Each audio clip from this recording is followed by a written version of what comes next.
ഒരു വറുത്ത രസമാണ് ഉണ്ടാക്കുന്നത് കേട്ടോ. അതായത് നമ്മുടെ രസത്തിൻ്റെ പൊടിയൊക്കെ ഒന്ന് വറുത്തിട്ട് ഉണ്ടാക്കണ ഒരു രസമാണ് ഇന്ന് ആ കൂട്ടിയിട്ട് അത് കാണിച്ചു തരാം എങ്ങനെയാണെന്നുള്ളത് കേട്ടോ.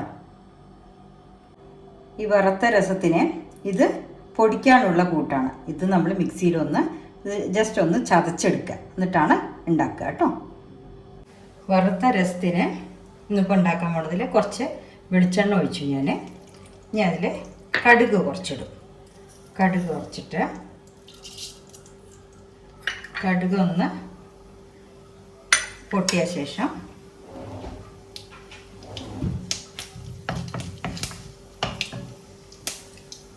കുറച്ച് കരിവേപ്പിൻ്റെ ഇല,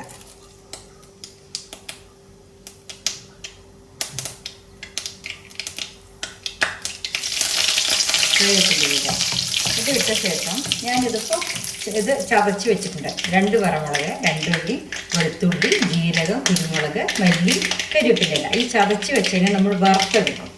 വറുത്തിട്ടാണ് ഈ രസം ഉണ്ടാക്കുക. അപ്പോൾ അതിൻ്റെ ഒരു ഫ്ലേവറും ടേസ്റ്റും അതൊരു വ്യത്യാസമാണ്.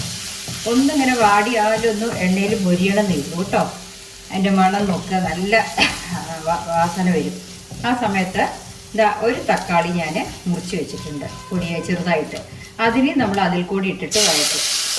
എന്നിട്ടാണ് ഈ രസം ഉണ്ടാക്കുക.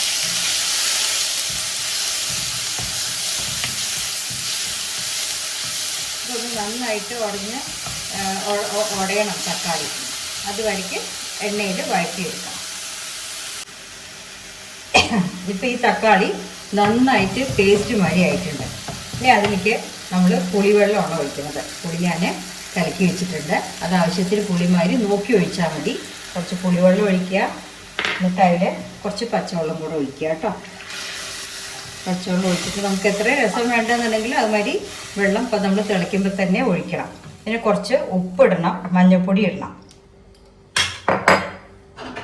കുറച്ച് ഉപ്പ് ടേസ്റ്റ് നോക്കിക്കോളൂ അവരോട്. ഇതൊരു പെട്ടെന്ന് ഉണ്ടാക്കാൻ പറ്റുന്ന രസമാണ് കേട്ടോ. ഇതൊരു വേറെ ടേസ്റ്റാണ് വറുത്തുണ്ടാക്കുമ്പോൾ. കുറച്ച് മഞ്ഞൾപ്പൊടി ഇല്ല. ഇനി നന്നായി ഒന്ന് തിളച്ചോട്ടെ. പുളിവെള്ളത്തിൽ ഈ തക്കാളി ഇതെല്ലാം തിളച്ച ശേഷം അവസാനം കുറച്ച് പരിപ്പ് വെള്ളത്തോട് കൂടിയിട്ട് ഒഴിക്കുക. തിളച്ചിട്ടുണ്ടെങ്കിൽ മല്ലിയില ഇട്ട നമ്മുടെ രസം റെഡിയായി. ഇതിലേക്ക് നമ്മൾ ആദ്യം തന്നെ കടുകൊക്കെ വറുത്ത് കാരണം രണ്ടാമത് പിന്നെ വറുക്കേണ്ട ആവശ്യമില്ല കേട്ടോ. ഇതൊന്ന് തിളക്കട്ടെ. ഉപ്പെല്ലാവരും നോക്കിക്കോളൂ, പുളിയെല്ലാം നോക്കിക്കോളൂ. അപ്പം നന്നായിട്ട് നമ്മുടെ പുളിവെള്ളം, തക്കാളി, ആ രസത്തിന് ചതച്ചത് എല്ലാം കൂടെ നന്നായി തിളച്ചിട്ടുണ്ട്. ഇനി നമ്മൾ കുറച്ച് ഉപ്പും പുളിയും നോക്കിക്കോളൂ കേട്ടോ. എരിവ് ആ 2 മുളക് വേണം, അത്രയല്ലേ എടുക്കുള്ളൂ. ഇനി പരിപ്പ് വെള്ളം കൂടെ ചേർത്തിട്ട് അതൊരു കപ്പ് വയ്ക്കുക.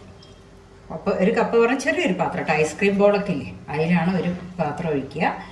ഇത് ഒന്ന് തിളച്ചാൽ നമ്മൾ കായപ്പൊടി ഇട്ട് മല്ലിയില ഇട്ട് വാങ്ങി വയ്ക്കാം. അപ്പോൾ രസം റെഡി ആയിട്ടുണ്ട്. ഇനിയിപ്പോൾ ഇതിലൊന്ന് തിളക്കിയേ വേണ്ടൂ. തിളച്ചാൽ കുറച്ച് കായപ്പൊടി ഇടണം. വറുത്ത കൂട്ടലൊക്കെ കഴിഞ്ഞല്ലോ. അവസാനം മല്ലിയില ഇടുക കേട്ടോ. ഇങ്ങനെയാണ് നമ്മുടെ ഒരു വറുത്ത വറുത്ത രസം. ഇപ്പം നമ്മുടെ രസം റെഡിയായി. ഇതിലേക്ക് ഞാൻ കായപ്പൊടി അവസാനം കുറച്ചിടുന്നുള്ളൂ കേട്ടോ. ഒന്ന് കുറച്ചിട്ടിട്ട് അടുപ്പ് ഓഫ് ചെയ്ത് വയ്ക്കുക. രസം ആയിക്കഴിഞ്ഞു.